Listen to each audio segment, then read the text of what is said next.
Her strength and wisdom always touched me.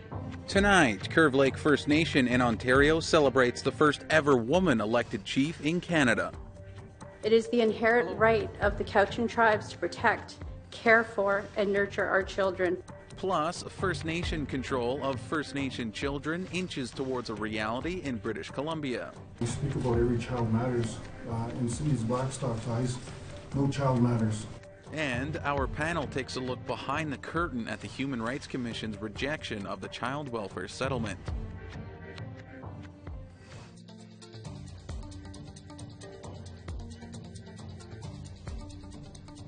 Good evening, Tanse, and welcome to APTN National News. I'm Daryl Stranger. The Gull Bay First Nation is speaking out against what they say is anti-Indigenous racism by the Ontario Provincial Police. The Gull Bay First Nation is located 250 kilometers northeast of Thunder Bay. It's alleging several instances of discrimination and harassment of its members by the OPP Armstrong Detachment dating back to 2019. One allegation describes a sergeant driving a man with no charges down a remote highway and leaving him in the summer heat with no food or water. The First Nation has filed 3 formal complaints to OPP Commissioner Thomas Carrick. But Chief Wilfred King says their calls for justice have been ignored. We feel that this has to be addressed, and this type of behavior must stop. It's unacceptable that we have police officers doing this to this day, even after all of the inquiries, after all of the recommendations. The band says they are helping victims seeking justice through the Ontario Human Rights Tribunal and other means. The OPP told APTN that they provided a response to the complaints on behalf of the Commissioner earlier this year. Chief King refutes that, saying they have heard nothing from them. And they said the OPP member in question has not served the community since last February and has been assigned to another part of the province. 4 children were killed in a house fire in northern Manitoba. Fire crews took them to the hospital, but they died of their injuries. Tamara Pimentel has more. 4-year-old Rowan Thomas, 7-year-old Big Bear Keeper, 10-year-old Helen Keeper, and 9-year-old Leon Keeper Jr. All 4 lost their lives after a tragic house fire in Thompson, Manitoba. It's hard, there's no words to explain what happened. It's so surreal, and especially to lose these little ones, it's heartbreaking. Shirley Robinson is a cousin and band counselor of Cross Lake First Nation. They were full of life. They were very playful, joyful, and they welcomed you with a hug and a kiss when you saw them. Fire and emergency services arrived to the home engulfed in flames. 2 adults and a 13-year-old girl escaped. Once the fire was under control, rescue workers recovered them, but they later succumbed to their injuries in hospital. The cause of fire is unknown. Thompson RCMP and the Office of the Fire Commissioner continue to investigate. Robinson says it's impacted the entire community, but the single mother of the children will need support moving forward. We need to be there for her. She needs us more than ever. We need to make sure that we can build some kind of a foundation for her and her children. Tamara Pimentel, APTN National News, Winnipeg. An Alberta man was sentenced today in the second-degree murder of his mother in a Wetaskiwin courtroom. APTN's Chris Stewart has the story. 36-year-old Ashton Saddleback killed his 51-year-old mother, Corinne Saddleback, in 2020. Both had been heavily drinking in her Muskwachees home. Ashton had testified in the court during his trial that he had confronted his mother about the alleged physical abuse of his children. He testified that he tried to clean up the room and called 911. Saddleback told the court he made a mistake, and he says he will never use drugs or alcohol again. Judge Stephen Manzuk said he agreed with the prosecution and defense joint recommendation. he says he was impressed that Saddleback's family still support him.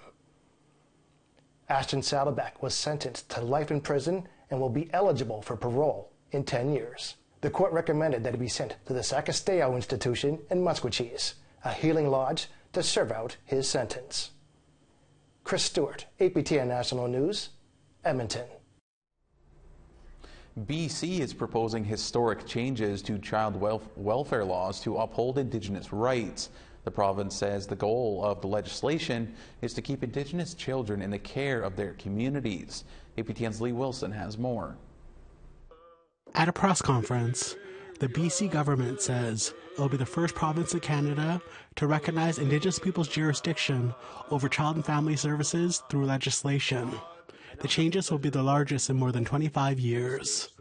Mitzi Dean, BC Minister of Children and Family Development, says their new bill will modernize the Children and Family Community Services Act. Indigenous peoples have long told government that the current child welfare system is a continuation of harmful colonial practices.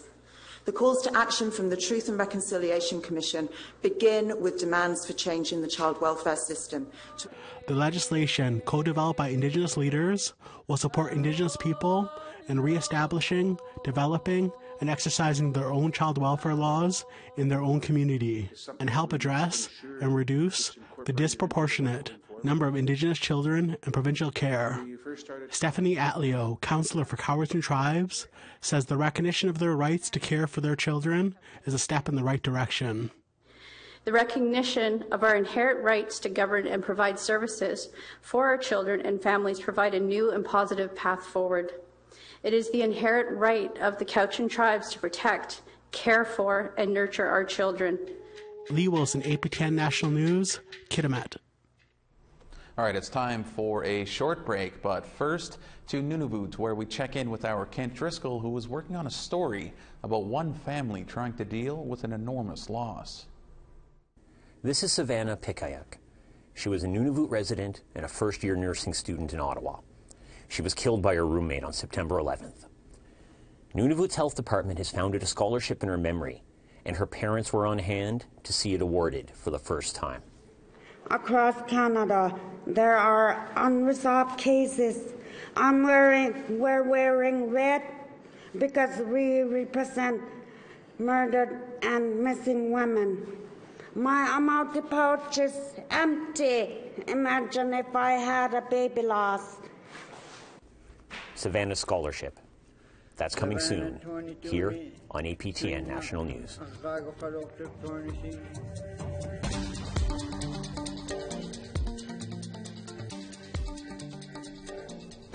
Welcome back. The Canadian Human Rights Tribunal said no to a $20 billion First Nations child welfare settlement. $40,000 may have been paid to each First Nations child who survived Canada's child welfare system. The tribunal ruled in 2007 that they were discriminated against. The decision sparked a lot of reaction from Assembly of Manitoba Chiefs, the Assembly of First Nations, and advocates. With more on this, we're joined by our panel of journalists. Joining us today, we have Carrie Benjo of the Eagle Feather News in Saskatchewan, and she is in Regina, and she joins us now. And Winnipeg Free Press columnist Nigan Sinclair is at the University of Manitoba. Hello to both of you, and thanks for being here. Bonjour. Happy to be here. Now, the Chiefs in Manitoba were not happy with Tuesday's ruling, to say the least. They implied in no uncertain terms that the tribunal and Cindy Blackstock in particular were blocking $40,000 payments to First Nations children. And Manitoba Regional Chief for the AFN, Cindy Woodhouse, said the ruling was a significant setback that would delay compensation to the children.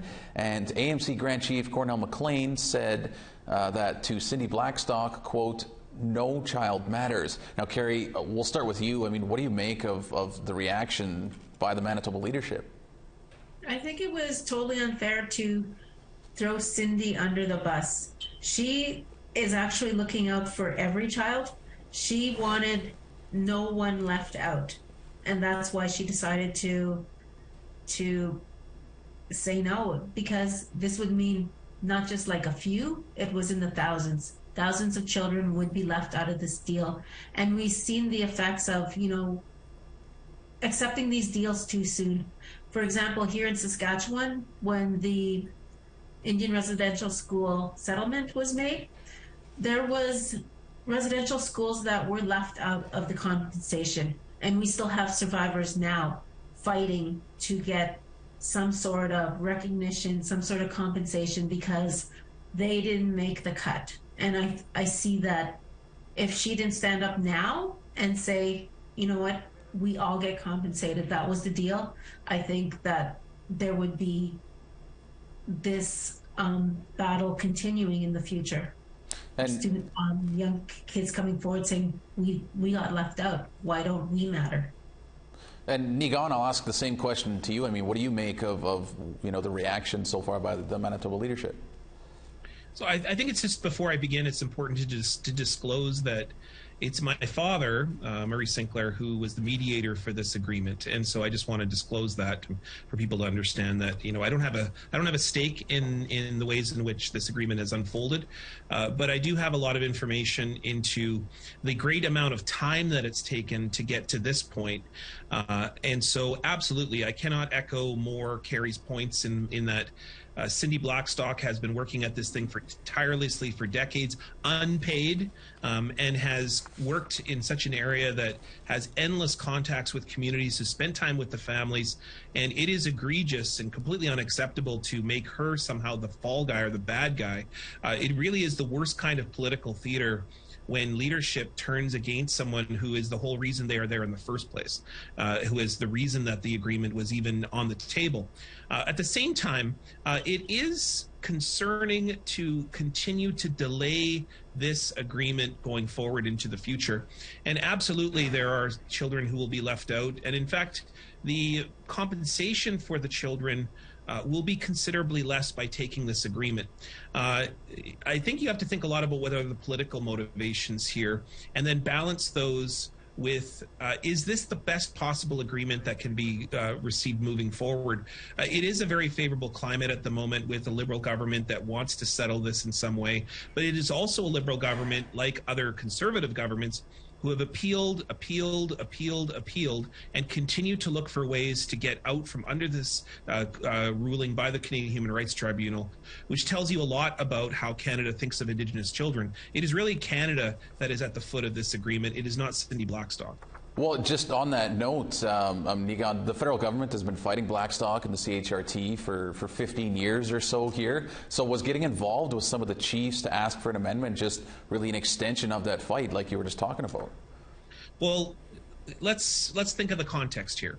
The AFN really needs a win.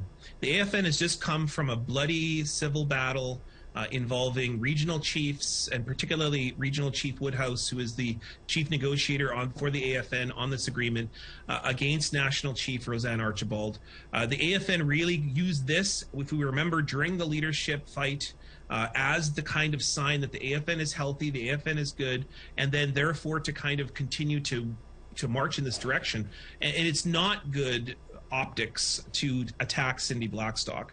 It is particularly not good optics because really what we're talking about is the lives of children here, and we're talking about the ways that those families must be compensated. And as I've said, and I think I'm being very fair to say that if we continue to delay this agreement, we know that governments only pay attention for the lifespan of how it's politically favorable. Right now, it is politically favorable for the government to move in this direction to settle this issue. It may not be in the near future, and so on one level, I think the AFN is feeling emergent and feeling urgency to get this thing done. At the same time, I think that putting Cindy Blackstock at the center of the blame is not the right way to go. And Carrie, I want to get your thoughts on the question I just asked Nigan as well, in terms of what was it just an extension of the fight? I think what this is, it's creating a divide and conquer mentality, separating and dividing when we should be unified in one voice and one objective, and that is to get this compensation for those who need it. And with this deal, it would have seen survivors getting, or I guess survivors getting less, and it just seems like another tactic to drag their feet and not own up to what they promised they would do. They've been told that they have to do, and they continue to resist. It is really Canada here that's at the center of the blame. And so this is why it's so curious for the AFN to be so close with Canada after having battled them for so long, and then suddenly be in this position of working with them. Like I said before, I think it's AFN really needs a win on this issue, and that's what's driving much of the motivation of blaming Cindy Blackstock. Well, we're running a bit short on time here, guys, so we are going to have to cut it right about there, but we certainly appreciate your thoughts and your insight into some of what's going on here. And again, we really appreciate you coming on and giving us a few minutes out of your time. Emi Gletch, thanks so much. Thank you.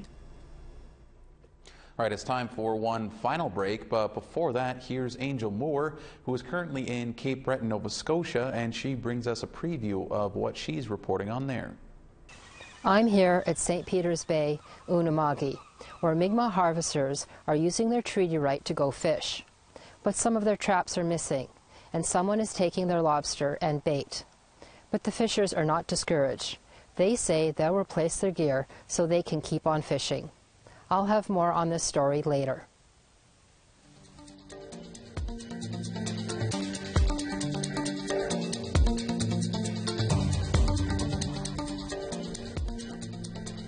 Welcome back. It's time now for our photo of the day. If you have ever wondered where great waters merge with the never-ending sky, it might be Glace Bay Beach along the northeast tip of Nova Scotia. Thanks to Nick Valdis for this amazing photo. You can send your photos to us by email to share@aptn.ca. We enjoy all of the photos that are sent to us and thank all of our viewers for the great photo of the day options we receive every day. All right, now let's take a look at tomorrow's weather forecast.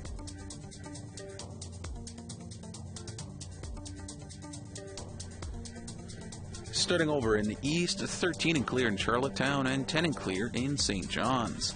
11 in Happy Valley Goose Bay and 10 in Cartwright. 14 degrees and clear in Montreal and 9 in Quebec City. 15 and sun in Peterborough and 13 in North Bay. 14 in Timmins and 12 in Sioux Lookout. -1 in Churchill and 10 and clear in God's Lake.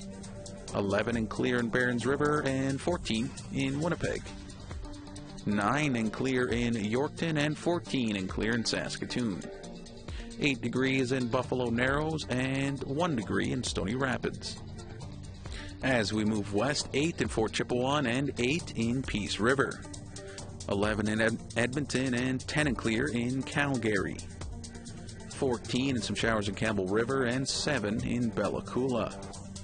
11 in Prince Rupert and 3 in Dease Lake. -15 in Beaver Creek and -13 in Old Crow. -10 in Norman Wells and -4 in Yellowknife. -9 in Fort McPherson and -8 in Colville Lake.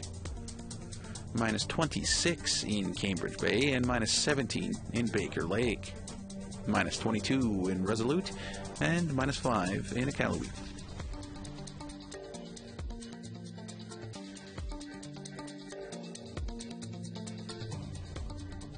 The month of October marks the 30th anniversary of Women in Canadian History. In our next story, Annette Francis reminds us of a trailblazer from the Ojibwe community of Curve Lake First Nation in Ontario. It's a memorable time for Rita Rose, sorting through old photos and sharing stories of her late mother, Elsie Knott. Yeah, sure, we got Elsie Knott and Friends Walkathon to build new church. Knott is celebrated as not only Curve Lake's first female chief, but the first in Canada as well. In 1951, the Indian Act was amended to allow First Nations women to participate in band elections. 3 years later, when Rita was 11 years old, she remembers her mother had been asked by some members to run for chief. She was always helping before that, like she was helping with baseball and things going on in Curve Lake, like the Homemakers Club and different in that church. So I guess maybe they saw that leadership quality in her, and then they came and asked her to run. So she did. And she was really surprised when she won. Rita says her mother had a convincing spirit and unconventional ideas. With no funding, she bought a hearse to get the kids to high school in a nearby community. She colored the hearse like a really light blue, and she took the children, she put benches on the sides, and then she took maybe about 10. Yeah, and then after a while she was able to get bigger buses because more children wanted to go. But she couldn't get a loan still for at the bank, so the Indian agent had to co-sign for her. So that was she drove the bus for over 30 years. Chief Keith Knott says she was a founding leader in moving forward, especially in housing and education. That was the beginning of the integrations between schools out here and the schools outside of our community, you know. So, and that education process has moved many of our students move on through to college and university and way beyond there to professionalism, whatever choice they did make, you know. So all of that began around that era in the 50s. Councillor Laurie Hockaday is proud to follow in her great-aunt's footsteps. Her strength and wisdom always touched me, and my inspiration, this is my third term on council, and a lot of the inspiration has come from our older leaders, and Elsie as one. Knott served 7 terms. She continued to dedicate her time and help in her community until her passing in 1995. Annette Francis, APTN National News, Curve Lake, Ontario. Saskatchewan will be the 3rd province to use British Columbia's Lottery Corporation's PlayNow.com platform. PlayNow.com will be available to Saskatchewan residents starting November 3rd. The Saskatchewan Indian Gaming Authority will be the official operator of PlayNow.com in the province thanks to an agreement with Sask Gaming. The Federation of Sovereign Indigenous Nations and the province agreed last September to forge the relationship, the first of its kind in Canada. The president and CEO of SIGA, Zane Hansen, says this new online gaming option evolves what has been available for the past 25 years. We secured through our main agreements through the FSIN operating rights to bring online gaming and sports betting here to the province. All right, that's all we have for you tonight on APTN National News. For more Indigenous news, you can check out our website, aptnnews.ca. I'm Daryl Stranger. For all of us here, thank you very much for joining us. Miigwech, and have yourselves a great night and weekend.